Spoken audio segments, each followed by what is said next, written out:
है जब किसी धातु में तुमुन प्रत्यय लगता है, जैसे अपन कत्वा पढ़ा था कल, कत्वा में आधा टाव आता था, इसी प्रकार तुमुन में आधा छोटी तू उमा आना है, ना हट जाना है, तुम शेष रहना है, तुमुन का तुम शेष रहना है, जिसकी ऊ की मात्रा ना गायब हो जाएगा जब चला जाएगा, जब अपना ये पूरा पद बनेगा। तो देखो तुमुन प्रत्यांत शब्द अव्यय होते हैं, इसका रूप नहीं बदलता, मतलब ये कभी किसी भी लिंग में किसी भी वचन काल में प्रयोग हो, इसमें कोई परिवर्तन नहीं होगा। ये तुमुन प्रत्यय के कुछ उदाहरण आप लोगों को दिखाए जाएंगे।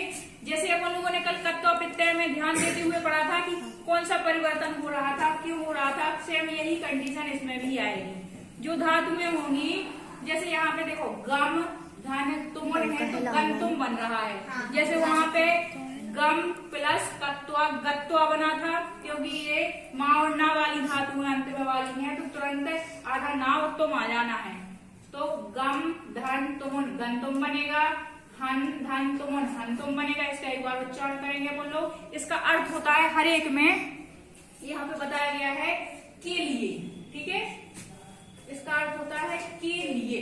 अब जो धातु है उसके अर्थ में मिला देना, जैसे गम का मतलब होता है जाना, तो इस गंतुम का अर्थ हो जाएगा जाने के लिए, ठीक है, इसका मतलब हो जाएगा जाने के लिए।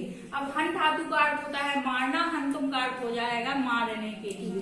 पा धातु का मतलब होता है पीना, पातुम का अर्थ हो जाएगा पीने के लिए। दा मतलब होता है देना, दातुम का हो जाएगा देने के लिए। जैसे वह देने के लिए जाता है, वह पानी पीने के लिए वहां जाता है, तो वहां पे वो प्रयोग होगा सह जलम पातुम गच्छति, ऐसा वाक्य बनेगा। तो मतलब कहने का ये है कि इस प्रत्यय तुमुन प्रत्यय का प्रयोग उस वाक्य में होता है जहाँ पे हिंदी अर्थ निकले के लिए। जैसे हम सब पढ़ने के लिए विद्यालय आते हैं, तो जहाँ ये के लिए शब्द आया है वहां पे तुमुन प्रत्यय का प्रयोग होगा। जब हम तुमुन प्रत्यय का प्रयोग करेंगे तब के लिए वाला हमारा शब्द संस्कृत में परिवर्तित हो जाएगा, मतलब संस्कृत अनुवाद बनाने के लिए तुमुन प्रत्यय का प्रयोग करेंगे जहाँ पे के लिए हिंदी में प्रयोग किया जाता है। अब इसी प्रकार देखो दा मतलब होता है देना, दातुम हो जाएगा देने के लिए। प्रक्ष मतलब होता है पूछना, प्रक्ष तुमुन पृष्ठुम बनेगा।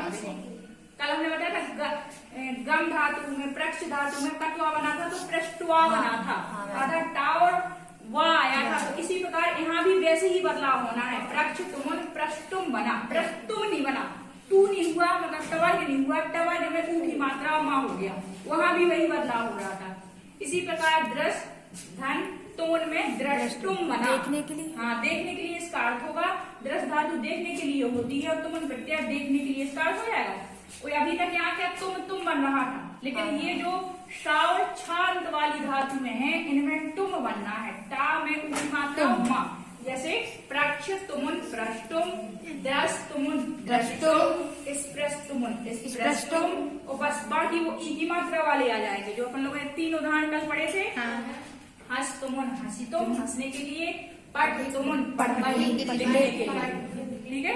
अब इनका एक बार अपन लोग उच्चारण कर लेंगे, ठीक है। तुमुन प्रत्यय गम तुमुन गंतुम जाने के लिए, हन तुमुन हंतुम मारने के लिए, पा तुमुन पातुम पीने के लिए, दा तुमुन दातुम देने के लिए, प्रक्ष तुमुन प्रष्टुम पूछने के लिए, रस तुमुन द्रष्टुम देखने के लिए, स्पृश तुमुन स्पृष्टुम छूने के लिए या स्पर्श करने, हस तुमुन हसितुम हंसने के लिए, पठ तुमुन पठितुम पढ़ने के लिए।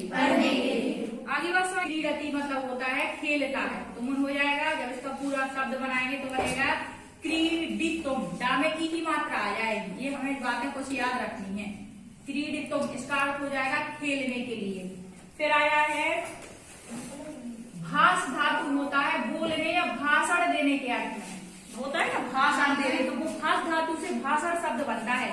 जब भाष धातु बोलने के अर्थ में होता है तो उसमें तुमुन प्रत्यय लगाएंगे तो आ जाएगा भाषितुम। क्या बन जाएगा? भाषितुम। इसका अर्थ क्या हो, ये के अर्थ में जीना चाहे या जीने के अर्थ में जीव धातु है।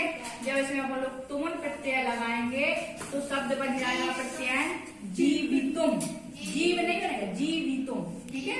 हाँ, जीने के लिए, इसका अर्थ हो जाएगा जीने के लिए। तो ये और आपके कुछ प्रयोग दिए गए हैं आपकी किताब में।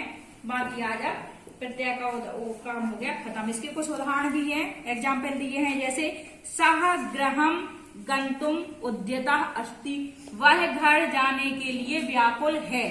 गृहम गंतुम, देखो जहाँ पे भी अब गंतुम आएगा तुम समझ जाओगे उसका अर्थ लगना। कौन सा प्रत्यय हुआ? तुमुन प्रत्यय। इसका अर्थ क्या होता है?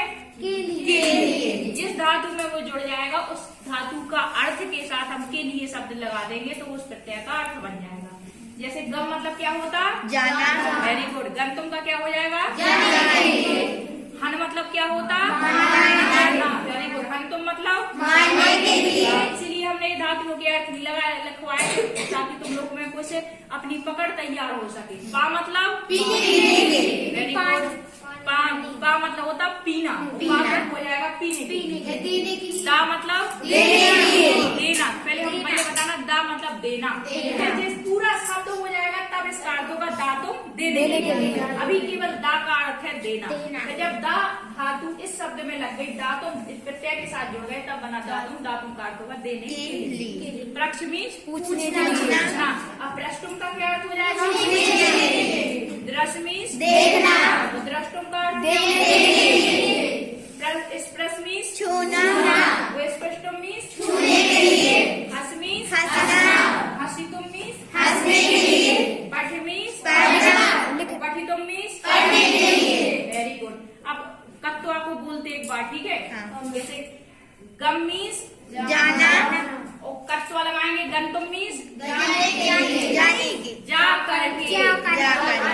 करके अर्थ था भाई, ध्यान नहीं रख, भूलना नहीं है बेटा। आज का पढ़ाया कल भूलना नहीं है। गमीज होता देखो जाना है, उनका अर्थ वही रहेगा हर जगह, चाहे कत्वा प्रत्यय में लगा दो, चाहे तुमुन प्रत्यय में लगा दो, चाहे ल्यप प्रत्यय में लगा दो, चाहे सत्री प्रत्यय में लगा दो, उन धातुओं का अर्थ तो वही रहेगा।